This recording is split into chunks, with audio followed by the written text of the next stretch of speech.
हरे कृष्णा कृष्णा कृष्णा हरे हरे राम राम राम हरे हरे। ओम नमो भगवते वासुदेवाय। ओम नमो भगवते वासुदेवाय। ओम नमो भगवते वासुदेवाय। नारायणं नमस्कृत्य नरं चैव नरोत्तमं देवीं सरस्वतीं व्यासं ततो जयमुदीरयेत्। नष्टप्रायेषु भद्रेषु नित्यं भागवत सेवया भगवती उत्तमा श्लोके भक्तिर्भवति नैष्ठिकी। पहला स्कंद अध्याय 13 धृतराष्ट्र द्वारा गृह त्याग। श्लोक नंबर 27। यह स्वकात् परतवा वेह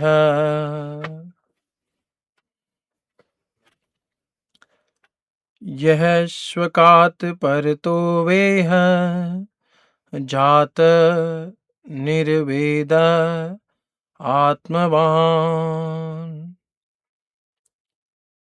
जात निर्वेद आत्मवान्। जात निर्वेद आत्मवान्। हृदि कृत्वा हरिं गेहात्। हृदि कृत्वा हरिं गेहात् प्रव्रजेत सः नरोत्तमः।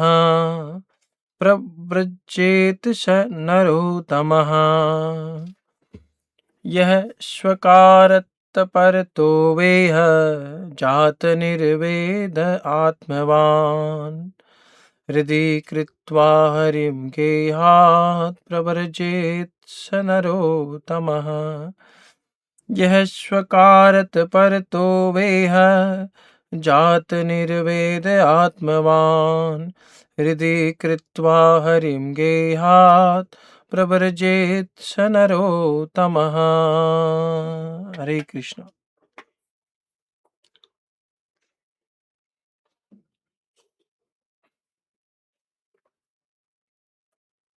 हरे कृष्ण प्रभु जी, पंचांग प्रणाम। हरे कृष्ण।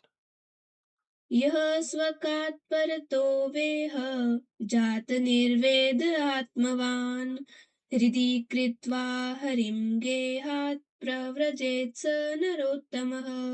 हरे कृष्ण प्रभु जी। हरे कृष्ण।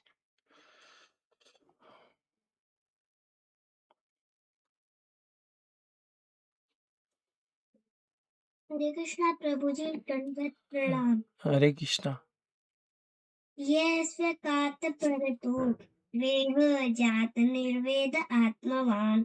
हृदि कृत्वा हरिं गेहात् प्रव्रजेत स नरोत्तमः। हरे कृष्ण प्रभु जी। हरे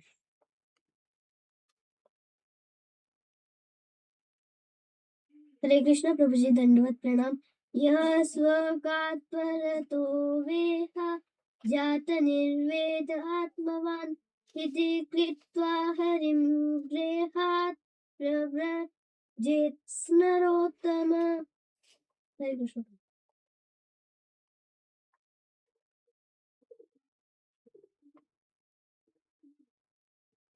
हरे कृष्णा प्रभु जी। हरे कृष्ण। यह स्वकात परतो वे है जात निर्वेद आत्मवान। हरि कृत्वा हरिं गेहात् प्रव्रजेत स्नरोत्तमा। जी Hare Krishna. Word to word meaning. यह जो कोई स्वकात अपने जागरण से परतः वा अथवा अन्य व्यक्तियों से सुनकर यह इस संसार में जात बनता है। निर्वेदा भौतिक आसक्ति के प्रति उदासीन। आत्मवान चेतना हृदय के भीतर कृत्वा ग्रहण करके हरिम श्री भगवान को गेहात घर से प्रवर्जेत बाहर चला जाता है। सः वह नर उत्तमः प्रथम कोटि का मनुष्य है। अनुवाद एंड तात्पर्य by his divine grace AC भक्ति वेदांत स्वामी शिला प्रभुपाद। अनुवाद: अपने आप से या दूसरे के समझाने से जो व्यक्ति जाग जाता है और इस भौतिक जगत की असत्यता तथा दुखों को समझ लेता है तथा अपने हृदय के भीतर निवास करने वाले श्री भगवान पर पूर्णतया आश्रित होकर घर त्याग देता है, वह निश्चय ही उत्तम कोटि का मनुष्य है। तात्पर्य: आध्यात्मवादियों की 3 श्रेणियां हैं। धीर अर्थात वह जो पारिवारिक संगति से दूर रहने के कारण विचलित नहीं होता। सन्यासी जो निराश भावना के कारण विरक्त जीवन बिताता है। निष्ठावान भगवत भक्त जो श्रवण तथा कीर्तन द्वारा इष्ट चेतना जगाता है और हृदय में वास करने वाले श्री भगवान पर पूर्णतया आश्रित रहकर गृह त्याग कर देता है।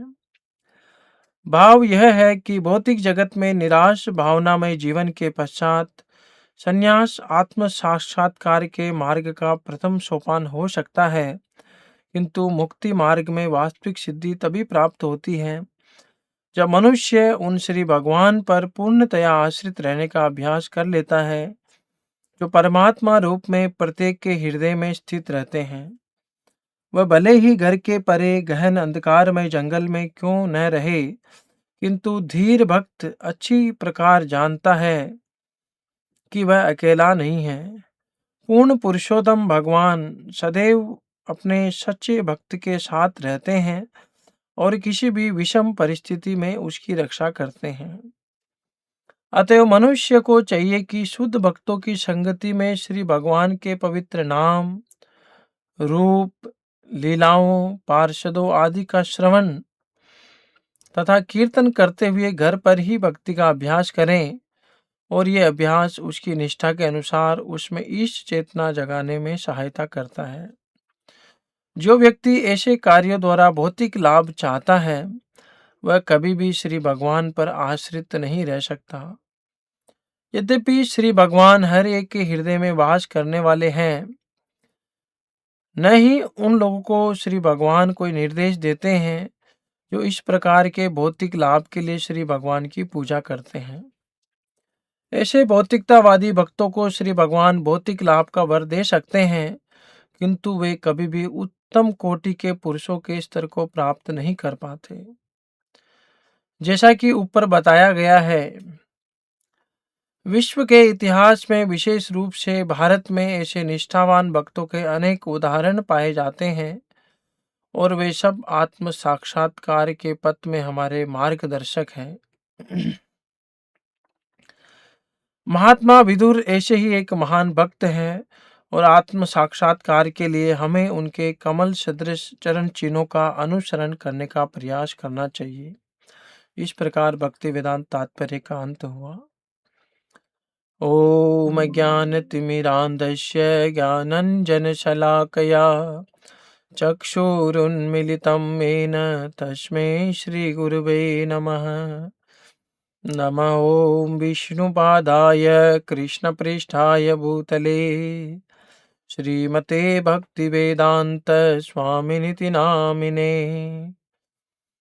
नमस्ते सारस्वती देवे गौरवाणी प्रचारिणे निर्विशेष शून्यवादी पाश्चात्य देश तारिणे।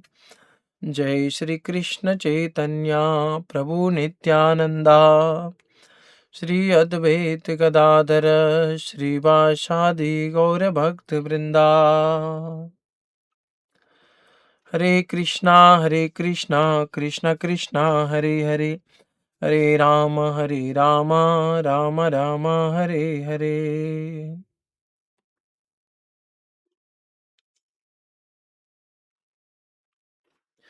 तो इस अध्याय में हम लोग चर्चा कर रहे हैं धृतराष्ट्र द्वारा गृह त्याग, और विदुर जी उनको बहुत अच्छे इंस्ट्रक्शन दे रहे हैं उनकी भलाई के लिए। कि वो समय रहते ही घर छोड़ दे भगवत प्राप्ति के लिए। अब बुढ़ापा आ गया है और आपकी आँखों की दृष्टि से तो आप बचपन से ही शुरू जन्म से ही अंधे हैं। अब आपको कानों से सुनाई भी कम देने लग गया है। शरीर आपका धीरे-धीरे क्षीण होने लग गया है और काल आपके सिर पे मंडरा रहा है। तो आप जो है जल्दी ही भगवत प्राप्ति के लिए ये घर त्याग दो। यही बुद्धिमान मनुष्य के लक्षण हैं। तो इसमें एक तो बहुत ही महत्वपूर्ण जो है विदुर जी यहाँ पे इंस्ट्रक्शन दे रहे हैं कि बुद्धिमान व्यक्ति वही है जो ये मतलब जो भी स्वकात परतो वा। स्वकात मतलब एक तो खुद जाग जाएं या किसी के परतो, किसी के इंस्ट्रक्शन देने से, किसी के बताने से वो जाग जाएं। जात स्वकात परतो वह ई है मतलब इस संसार में।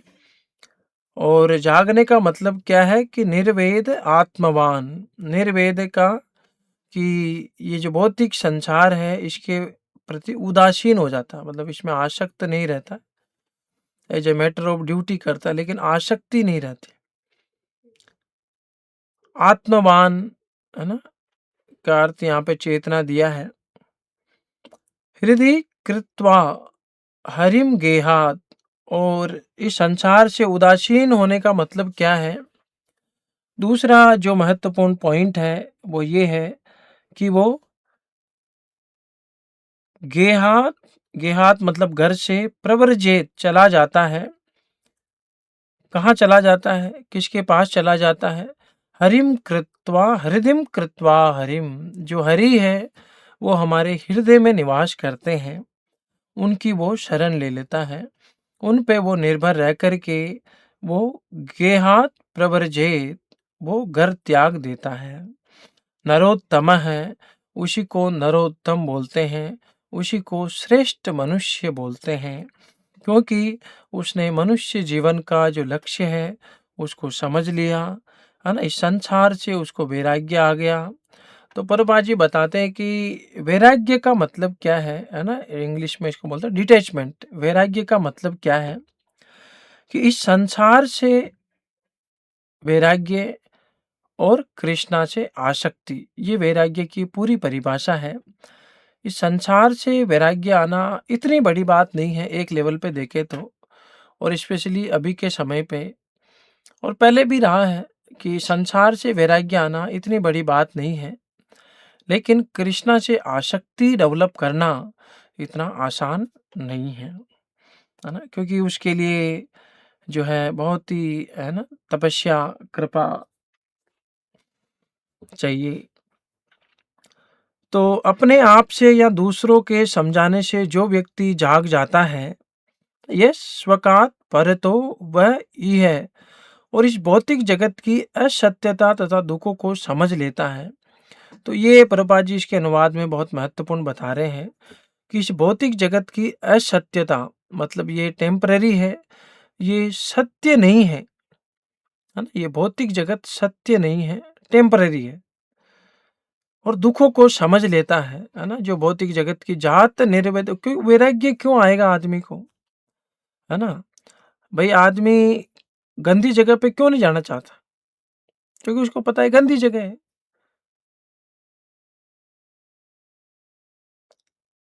जो हाइजेनिक प्रिंसिपल फॉलो करता है, जो सफाई में रहता है, वो गंदी जगह पे नहीं जा सकता। जो अच्छा प्रसाद लेगा वो है ना कचरे में पड़ा हुआ कुछ भी खाएगा नहीं, क्योंकि उसको पता है कि इसमें डिफरेंस है। उसी तरीके से उसको नॉलेज है कि ये जो संसार है ये असत्य है, यहाँ पे सब कुछ खत्म होने वाला है समय के साथ साथ। ये शरीर भी मेरा नहीं है। 6 अवस्थाओं से ये शरीर गुजरता है। जन्म लेना, बड़ा होना,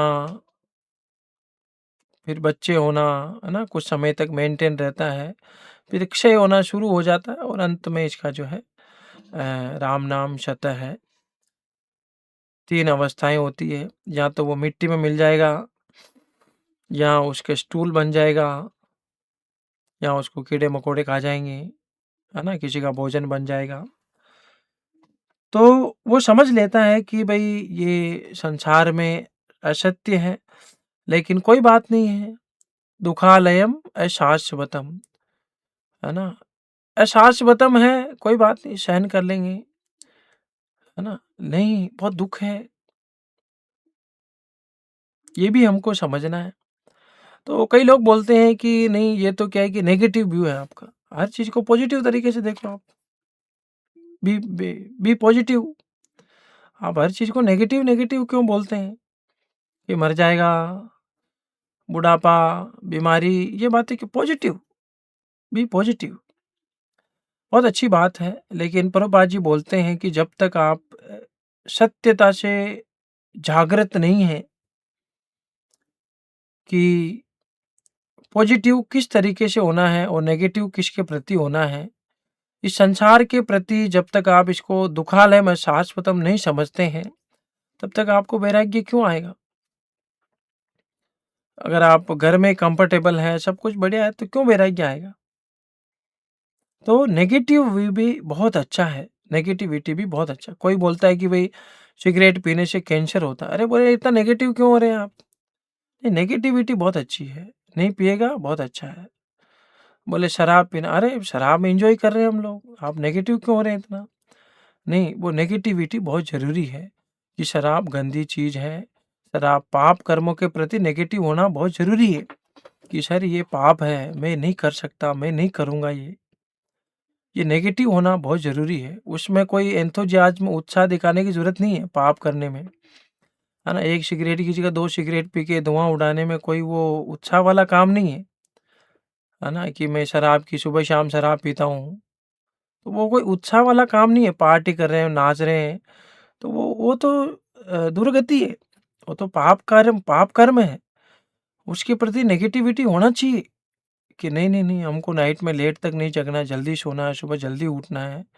तो पॉजिटिविटी इस एस्पेक्ट में होना चाहिए, है ना? तो दुःखालयम् अशाश्वतम्, दुःख है, ठीक है, मैं सहन कर लूँगा। नहीं सर, असत्यता, अशाश्वतम्, किक आउट, आप यहाँ रह नहीं सकते, आपको जाना पड़ेगा।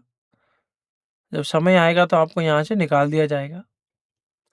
तो ये जो ज्ञान को समझ लेता है इस भौतिक जगत की, वही है जात निर्वेद आत्मवान। चाहे वो अपने आप से ऑब्जर्व करके समझ लें, इस शरीर को देख के समझ लें, इस संसार को देख के समझ लें, है ना? तो 10 साल पहले जब मैं यहाँ जयपुर में पढ़ाई करता था, तो इधर ही मेरा कॉलेज था। ज़्यादा कुछ डेवलपमेंट इधर हुआ नहीं था। 2014-15 के अराउंड, और करीब-करीब 10 साल हो गए हैं। बहुत ही कम साधन यहाँ तक चलते थे। 7-8 बजे बाद तो मतलब हम इसको जयपुर भी नहीं बोलते थे, है ना? भाई जयपुर का बाहर कोई गाँव है, वहाँ रहते हैं। जयपुर तो दूर है, क्योंकि ऐसे कोई साधन यहाँ आते नहीं थे, कुछ भी नहीं था इधर। अभी मैं किसी से मिलने गया, तो इधर कॉलेज की तरफ एक रूट लगा के आया, तो देखा अरे बहुत डेवलप हो गया, बहुत बदल गया। घर बन गए, बड़े-बड़े अपार्टमेंट बन गए, हॉस्पिटल बन गए बड़े-बड़े। तो ये जो संसार है, ये सत्यता परिवर्तनशील है।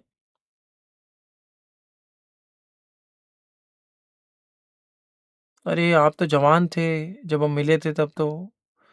अभी क्या हो गया, बाल सफ़ेद आ गए, बुढ़ापा आ गया, बीमारी लग गई। हाँ, तो ये संसार जो है परिवर्तनशील है, असत्यता। कोई इस चीज़ को खुद से ऑब्ज़र्व कर ले, हाँ यार, सब लोग मर रहे हैं, सब में परिवर्तन आ रहा है। ये आदमी जवान था तो बहुत स्ट्रॉन्ग था, अभी बुढ़ापा आ गया, दूसरों पे निर्भर है, इसको खुद को कोई देखने वाला नहीं, खुद को नहीं सँभाल पा रहा है ये। तो खुद से भी वो ऑब्ज़र्व करके प्रकृति को, प्रभुपाद जी बोलते हैं प्रकृति को देख के भी आप बहुत कुछ सीख सकते हैं, है ना? कई सारे उदाहरण प्रभुपाद जी देते हैं, कई सारे सिम्पटम। हाथी जो है ना? कुंजर शोचनम, स्नान करके आता है, वापस मिट्टी उड़ेलता है। तो जो आदमी पुण्य करता है, वापस जाके पाप करता है, तो उसकी यही गति होती है। तो एक तो खुद से वो ऑब्ज़र्व करके समझ ले, या कोई जैसे भक्तों की संगति में या प्रभुपाद जी की पुस्तक पढ़ के कि अरे! संसार ऐसा है, तब समझ जाएँ और इस संसार की असत्यता और दुखों को समझ लेता है, तो और फिर उसका सेकंड एक्शन क्या होता है, पहले तो ये नेगेटिविटी डेवलप कर ली इस संसार के प्रति। दूसरा, हृदि कृत्वा हरिम गेहात्, वो हरि जो है हमारे हृदय में बैठे हैं, उनकी शरण में चला जाता है, घर छोड़ कर के। प्रव्रजेत सह नरोत्तमः, वह उत्तम कोटि का मनुष्य है। तो उसको उत्तम कोटि का मनुष्य बोला जाता है ना? जो घर में ही रह रहा है और आईसीयू में शरीर छोड़ रहा है ना? वो ज़्यादा बड़ी बात नहीं है ना? वो उत्तम कोटि का मनुष्य नहीं है। उत्तम कोटि का मनुष्य तो इसमें प्रभुपाद जी बता रहे हैं। तो इसमें प्रभुपाद जी बता रहे हैं कि 3 तरह के जो है आध्यात्मवादी लोग होते हैं। एक तो जो धीर पुरुष होता है, वो अपने घर से दूर जाने पर भी विचलित नहीं होता है। तो अभी धीर पुरुष बहुत ही कम बचे हैं, है ना? किसी बच्चे को बाहर आप पढ़ने रखते हैं तो बहुत ही वो है ना, मुझे घर की याद आ रही है, फ़ोन पे भी बात करता है, वापस घर आता है ना? विचलित हो जाता है ना? जब भी मैं भी पहली बार पढ़ने गया तो मैंने कहा अरे! कहाँ आ गए, एक रूम में रहना है ना? तो बहुत सारे चीज़ें होती है कि वापस घर चल लो। क्योंकि पहले गुरुकुल में क्या होता था, बच्चे को 5 साल से ट्रेंड किया जाता, धीर पुरुष बनाया जाता था। गुरुकुले गुरुर्हितम दान्ते, कि कैसे इंद्रियों को नियंत्रण में रखना है। गुरु के आश्रम में वो जाता था और उस समय घर वालों से कोई संपर्क नहीं रहता था। वो गुरु की अंडर में ही रहता था बचपन से 5 साल से। तो उसको वो धीर पुरुष बन जाता, वो घर से दूर रहने से विचलित नहीं होता। आप कई बच्चों को देखेंगे, अगर आप बचपन में उनको हॉस्टल में रखते हैं तो उनको ज़्यादा फिर घर से जो है वो फ़र्क नहीं पड़ता, घर से दूर है, ज़्यादा लगाव नहीं रहता है। तो इसलिए उनको गुरुकुल में रखा जाता था, अच्छी शिक्षा मिले, अच्छी ट्रेनिंग मिले और एक वैराग्य वो शुरू से ही डेवलप करें, है ना? तो धीर पुरुष वो होता है जो परिवार से दूर रहने पर भी विचलित नहीं होता है। एक सन्यासी होता है जो इस संसार से दुखी हो गया है, किसी भी कारण से त्रिताप मिजरी है, आदि दैविक, आदि भौतिक, आदि आध्यात्मिक, है ना? कोई परिवार की वजह से, कोई अपनी पत्नी की वजह से, कोई बच्चों की वजह से, कोई धन की तंगी की वजह से, किसी भी कारण से इस संसार में फ्रस्ट्रेट हो गया, कन्फ्यूज हो गया है, तो उसको भी एक वैराग्य आ जाता है। वो इस संसार में आसक्ति छोड़ देता है ना? वो एक कैटेगरी के होते हैं। तीसरा जो यहाँ पे प्रभुपाद जी बता रहे हैं, निष्ठावान भगवत भक्त। निष्ठावान भगवत भक्त का मतलब है कि उसके अंदर दोनों ही व्यू है, कि संसार की नेगेटिविटी भी उसने है, उसके अंदर उसको नॉलेज है, ये संसार असत्य है, दुःख है, और वो भगवान की शरण भी ले लेता है। पॉजिटिव वे में कृष्णा की शरण ले लेता है। तो प्रभुपाद जी बता रहे हैं कि वो श्रवण तथा कीर्तन द्वारा ईश चेतना जगाता है ना? श्रवण कीर्तन, जैसे हम लोग श्रवण कीर्तन कर रहे हैं, जप करेगा, भागवतम पढ़ेगा, सुनेगा, उसके द्वारा वो कृष्णा भावनामृत, कृष्णा कॉन्शियसनेस उसकी जागृत करेगा, है ना? वो भगवत भक्त होता है और जो भगवान हृदय में हैं, उनके ऊपर पूर्णतया आश्रित होकर ग्रह त्याग कर देता है। जैसे प्रभुपाद जी भगवान पे निर्भर होकर के घर त्याग दिया, कुछ समय वृंदावन में रहे और उसके बाद में अमेरिका चले गए, भगवान पे निर्भर होकर के, है ना? तो ये हमें अभ्यास करना चाहिए भगवान पे निर्भर रहने का। तो ये पहला रास्ता हो सकता है कि वैराग्य आना इस संसार से, किसी भी कारण से, दुखों की वजह से इस संसार से वैराग्य आना पहला रास्ता हो सकता है, बहुत अच्छा है। लेकिन ये वास्तविक सिद्धि नहीं है। वास्तविक सिद्धि तो उसको तभी मिलती है जब वो भगवान पे पूर्णतया आश्रित रहने का प्रयास कर लें। इसीलिए जैसे सन्यासी होते हैं, तो वो नॉर्मल रास्ते से नहीं जाते, वो जंगल में से होकर के जाते हैं। क्योंकि उनको पता है कि भगवान पे निर्भर रहना है और भगवान मेरी रक्षा करेंगे, तो भगवान पे निर्भर रहने का वो प्रयास करते हैं। तो वो जंगल में से होकर के निकलते हैं, उसमें शेर भी है, चीते भी हैं, साँप भी है, लेकिन उनको पता है कि सब जीव के अंदर परमात्मा का निवास है। हरिदास ठाकुर एक गुफा में रहते थे, बहुत बड़ा जहरीला साँप वहाँ रहता था, तो तो भी वो वैसी गुफा में रहते थे, उनको कोई डर नहीं था और वहीं जप करते रहते थे। कई लोग उनसे मिलने आया करते थे, तो बोलते हैं कि अ, हमको बहुत डर लगता है और हम आपसे मिलना भी चाहते हैं, तो कृपा करके आप ये जगह बदल लीजिए।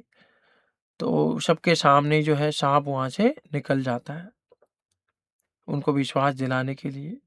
तो सुखदेव गोस्वामी भागवतम में बताते भी हैं कि हमें जो है भगवान पे निर्भर रहने का पूर्णतया प्रयास करना चाहिए। कैसे कि भगवान ने जो है ऑलरेडी जो है इस संसार में सारी व्यवस्था की है। ये भागवतम में आता है।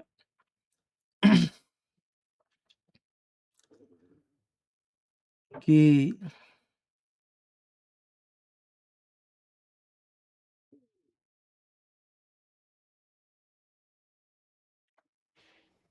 नहीं, हुँ। तो बहुत अच्छा ये वर्णन आता है श्रीमद् भागवतम के दूसरे स्कंद में इसका वर्णन आता है। तो सुखदेव गोस्वामी जो है परीक्षित महाराज को ये बता रहे हैं कि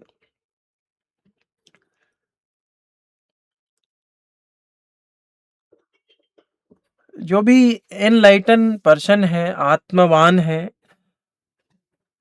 उसको प्रयास करना चाहिए कि जो लाइफ में है वो मिनिमम नेसेसिटी के लिए वर्क करें, मिनिमम नेसेसिटी के लिए काम करें, है ना? अपनी आवश्यकताएँ बढ़ाएँ नहीं। और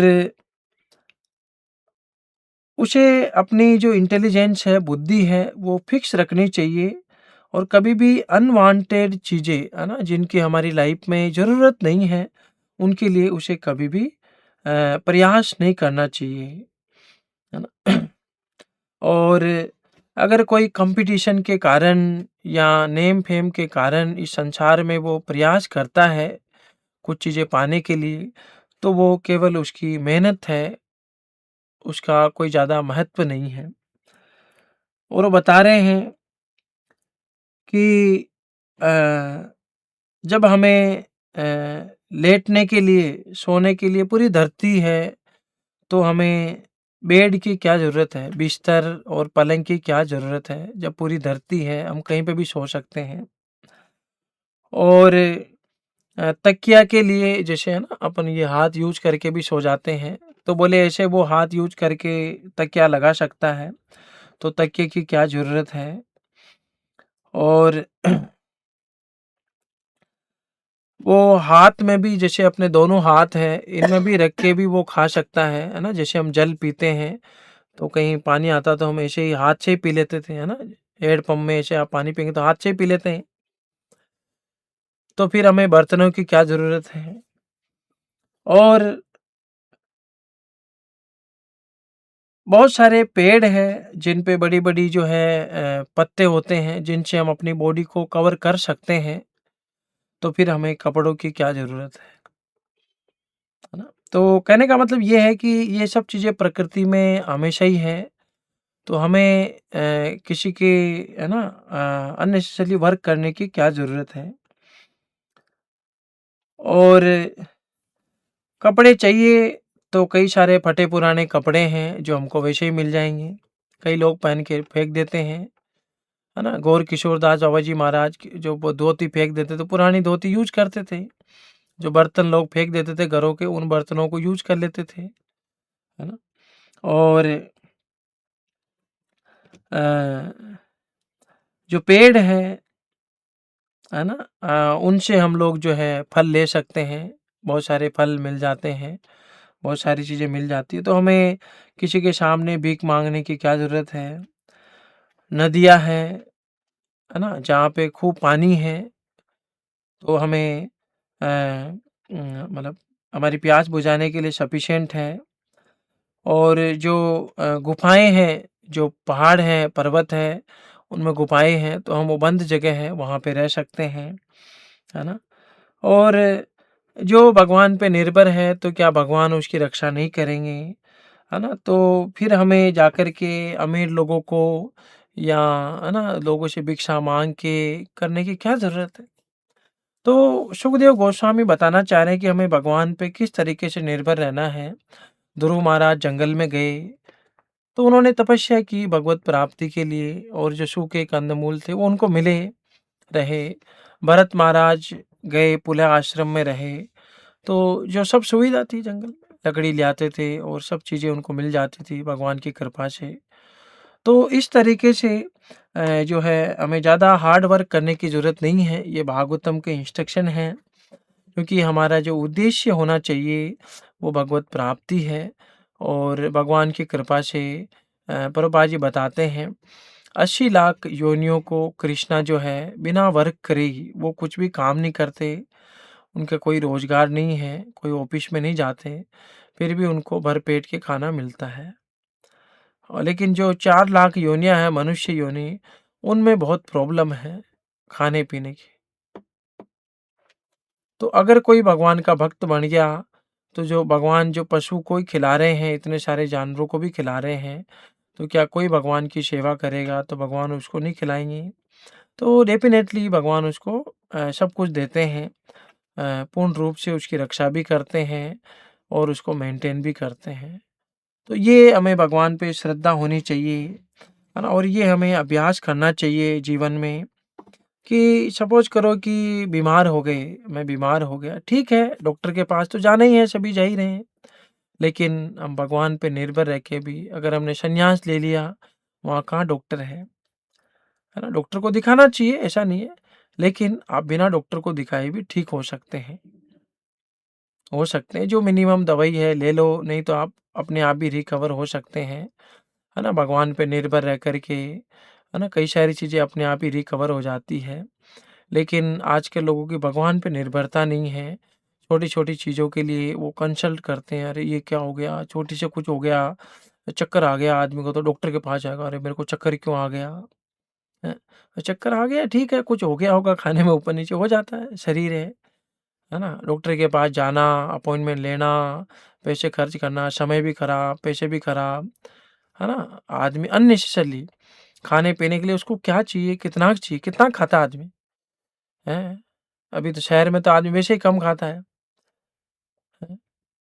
उसके लिए वो ढाबे पे जाएगा, होटल बुक कराएगा, वहाँ जाने का समय, आने का समय, वहाँ खाएगा, है ना? 2-3 घंटे इस तरीके से जो है उसके अननेसेसरली रोटी तो खाएगा, उसमें उसका वेस्ट हो जाएगा।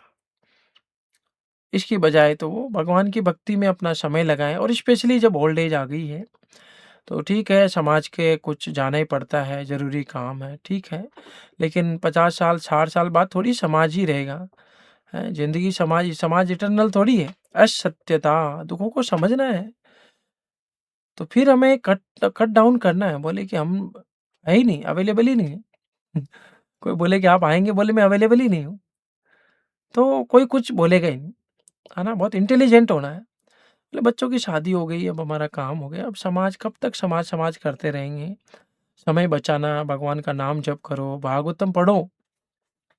प्रभुपाद जी बोलते रिटायर्ड होकर के भागवतम पढ़ना है, रोज़ 5 घंटा पढ़ो, 6 घंटा पढ़ो भागवतम।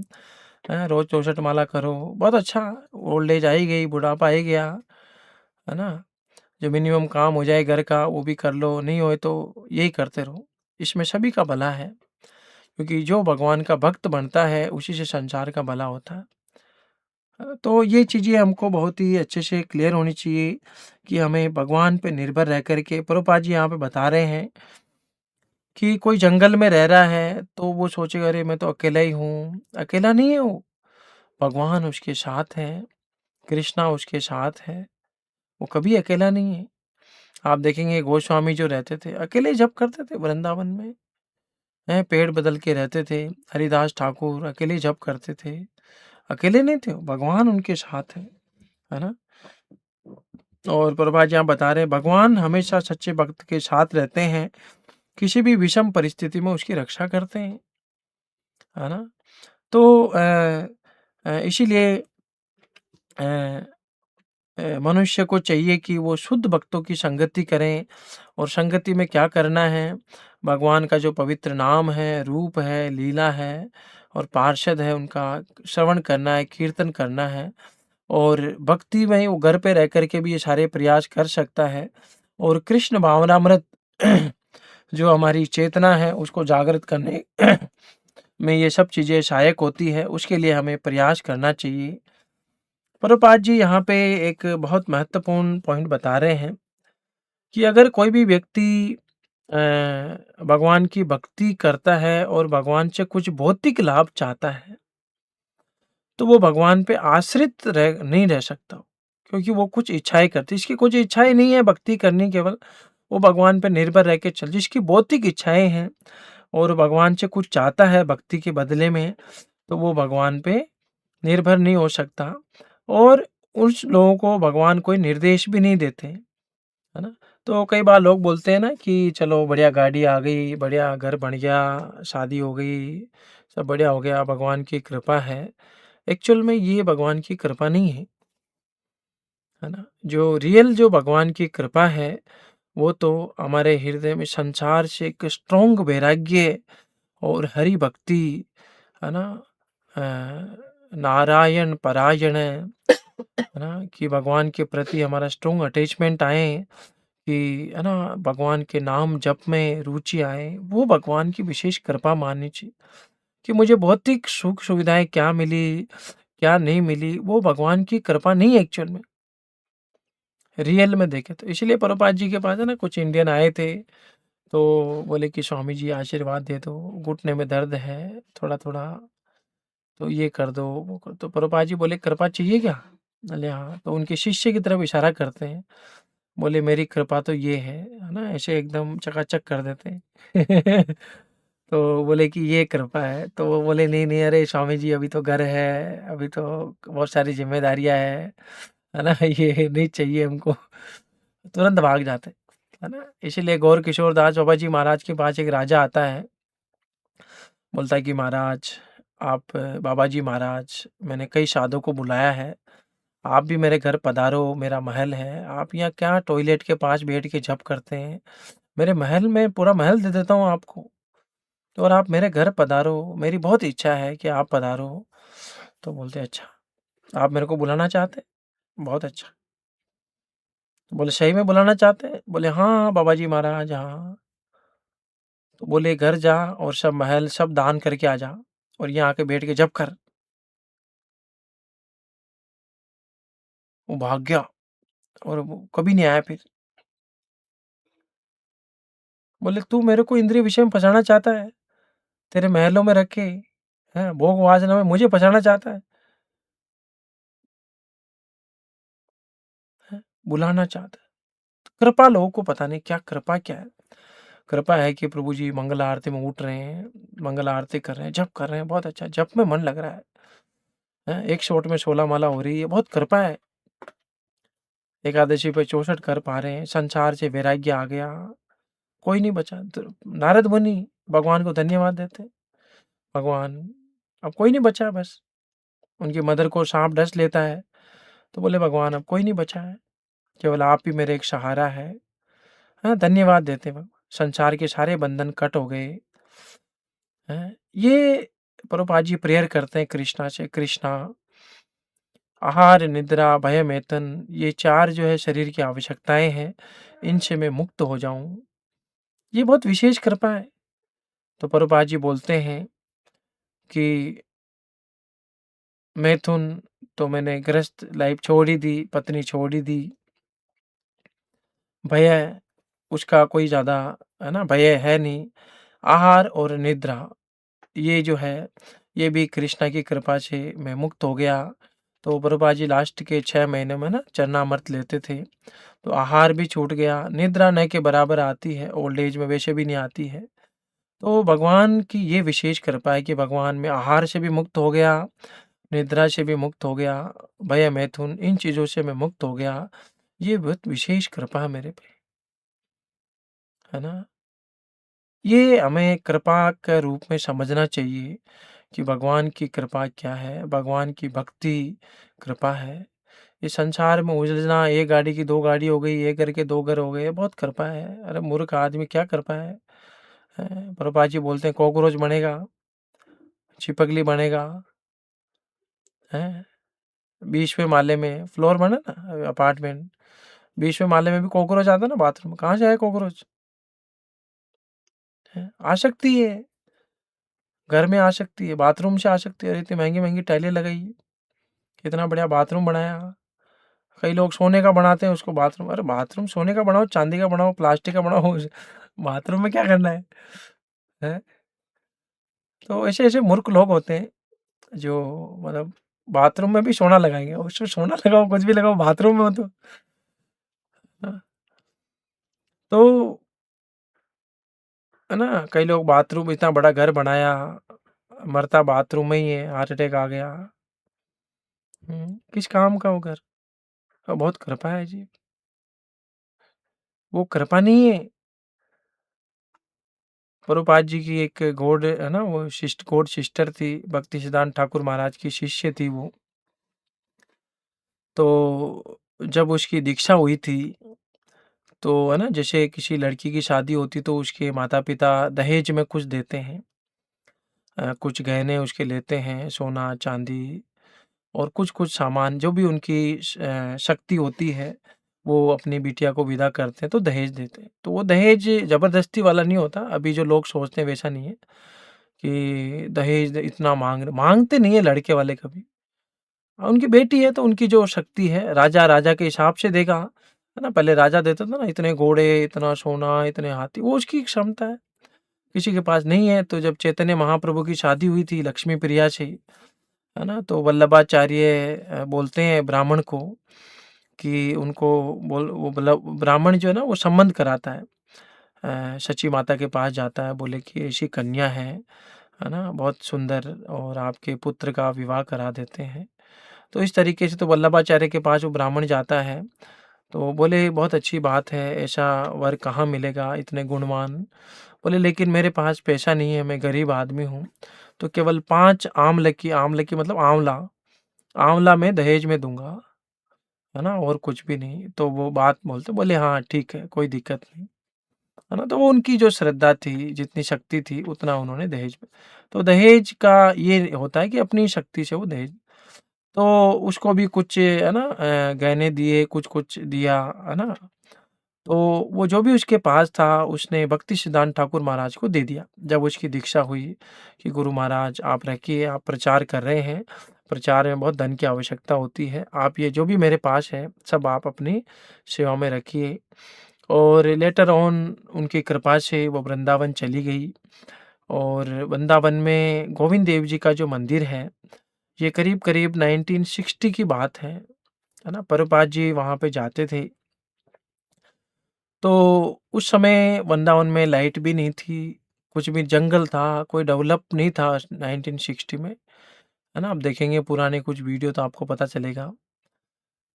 तो वहाँ पे प्रभुपाद जी गोविंद देव जी के दर्शन करने जाते थे, दर्शन करके बाहर आते थे, उससे बंगला में कुछ बात करते और वो भगवान पे डिपेंड थी, अपनी जप करती, अकेली लेडी थी, तो प्रभुपाद जी उसको कुछ ₹5, ₹10 जो भी उस समय का होगा, ₹2 जो भी वो देते थे और उससे उसका गुज़ारा चलता था। तो वो रियल कृपा है कि उसने घर छोड़ दिया, भगवान में इतनी श्रद्धा आ गई कि ब्रज धाम में गोविंद देव जी के मंदिर के वहाँ बैठ के वो निरंतर भगवान का नाम जप कर रही है। क्योंकि उसने पूरी जीवन में जो भी उसका था सब अपने गुरु की सेवा में दे दिया। शुद्ध भक्त की सेवा जो है बहुत पावरफुल है। अगर हम प्रभुपाद जी जैसे आचार्य की सेवा कर पाते हैं, जो भी हमारे पास, तो हरि नाम हमारे हृदय से निकलेगा। नहीं तो सुपरफिशियली जप कर रहे हैं वो एक अलग बात है, लेकिन हृदय से नाम जब तभी निकलता है जब वो शुद्ध भक्त की बहुत ही मनसा वाचा कर्मणा से बहुत ऑनेस्टली सेवा करता है। तो क्योंकि रहना तो यहाँ पे कुछ भी नहीं है, ये असत्य है, दुःख है यहाँ पे, लेकिन आचार्य की सेवा बहुत पावरफुल है। तो वो उसने सेवा की और उसको प्रभुपाद जी की कृपा मिली, भक्ति सिद्धांत ठाकुर महाराज की कृपा मिली और वो हरि नाम जप करती रही। बाद में जब प्रभुपाद जी ने इस्कॉन की स्थापना की, तब उनके शिष्य आए, तब भी प्रभुपाद जी जाते थे। बाद में वो उसको के आश्रम में रखा और उसने व्रज धाम में ही शरीर छोड़ा। तो ये बहुत विशेष कृपा होती है ना? ये हमें कृपा के रूप में समझना चाहिए। ये भौतिक संसार में ये मिल गया, वो मिल गया, वो तो उलझने का काम है ना? वो कृपा नहीं। तो ये यहाँ पे प्रभुपाद जी बता रहे हैं कि जो भौतिक लाभ के लिए भगवान की पूजा करते हैं, तो भगवान सब कुछ दे सकते हैं। अकाम सर्व काम मोक्ष काम उदारति। कृष्णा सर्वशक्तिमान हैं, पूर्ण सामर्थ्य रखते हैं, तो वो दे सकते हैं, वो दे देते हैं। लेकिन वो नरोत्तम नहीं है, वो उत्तम कोटि का मनुष्य नहीं है ना? तो इसीलिए प्रभुपाद जी यहाँ पे लास्ट में बता रहे हैं कि विश्व विश्व के इतिहास में ऐसे अनेक निष्ठावान भक्त हुए, जिसमें विदुर जी एक उदाहरण है। वो घर छोड़ के चले गए, कुछ लेके नहीं गए। दुर्योधन से इंसल्ट करने के बाद और तीर्थ यात्रा की, विदुर जी मैत्रेय मुनि से मिले, वही चर्चा की, है ना? भगवान पे निर्भर होकर के चले गए। तो वो एक उदाहरण है विदुर जी का। ध्रुव महाराज भी चले गए थे घर छोड़ के, है ना? प्रभुपाद जी भी गए और ऐसे कई उदाहरण हैं जो भगवान पे निर्भर रह कर के उन्होंने भगवान की एकनिष्ठ निष्ठावान भगवत भक्त बने। तो ऐसे कई उदाहरण हैं, गोस्वामी हैं, है ना? जो संन्यास लिया, ब्रज धाम में रहे। तो ऐसे कई उदाहरण हैं जो हमारे मार्गदर्शक हैं और वो हमारे आदर्श होने चाहिए। हमें उनके चरण चिन्ह को फॉलो करना चाहिए कि क्या होगा, फ्यूचर में क्या होगा, है ना? अ, कृष्णा इज़ ऑल पावरफुल। आप उनके भक्त बनेंगे तो कोई आपको चिंता करने की ज़रूरत नहीं है। और ये बहुत बड़ा वरदान है, अगर कोई इन चिंताओं से मुक्त हो जाता है ना, कल की चिंता नहीं करनी, तो बहुत बड़ा वरदान है। नहीं तो आदमी यही सोचता रहता है कि भूत में मैंने क्या किया और भविष्य में मेरा क्या होगा, भूतो न भविष्यति, यही सोचता रहता है। ब्रह्मभूत प्रसन्न आत्मा न सोचती न, जो ये सोचता है वो कभी ब्रह्मभूत नहीं हो सकता, वो हमेशा मायाभूत ही रहता है। ब्रह्मभूत वही हो सकता है जो न सोचती न कांक्षति, कोई डिजायर नहीं है और जो पहले जो हो गया उसमें कोई शोक नहीं मनाता है कि भगवान सब आपकी कृपा है ना? जो दिया आपने वो भी आपकी कृपा है, जो लिया आपने वो भी आपकी कृपा है, क्योंकि हम आप पे डिपेंडेंट हैं। तो कृष्णा को वही हार्ट दे सकता है। इसलिए आप देखेंगे ना, जो रिच आदमी होता है, धन मान मदान विता, जो धन और मान में पागल है, जो धन कमाने में जिसको मान सम्मान चाहिए, वो कभी भी हृदय से भगवान का नाम जप नहीं कर सकता, क्योंकि वो अपने धन पे डिपेंड है, अपने धन पे उसको बहुत ही विश्वास है, उसको भगवान पे विश्वास नहीं आ सकता कभी, है ना? तो बहुत ही उसके अंदर ईगो भी रहेगा और ईगो वाला आदमी भक्ति नहीं कर सकता। हम्बल बने बिना कोई भी जो है ना, भगवान को अपने हृदय में कैच नहीं कर सकता। ज्ञाने प्रयास मुदपाश नमन्ते, नमंत बने बिना तृणादपि शूनिचेन तरोरपि, वो भगवान को अपने हृदय में कैच नहीं कर सकता, वो संभव नहीं है ना? तो ये है ना, आज हम लोग इतनी चर्चा करेंगे। इसमें आत्मवान एक शब्द है जो भगवत गीता में सेकंड अध्याय में प्रभुपाद जी बताते हैं। उसका भी यही मीनिंग है कि जैसे-जैसे वो भक्ति में एडवांसमेंट करता है ना? तो इस संसार से वो निर्वेद हो जाता है ना? उसकी आसक्ति नहीं रहती है ना? तो हम लोग आज यहीं पर समाप्त करेंगे। Thank you very much. Hare Krishna. किसी का कोई प्रश्न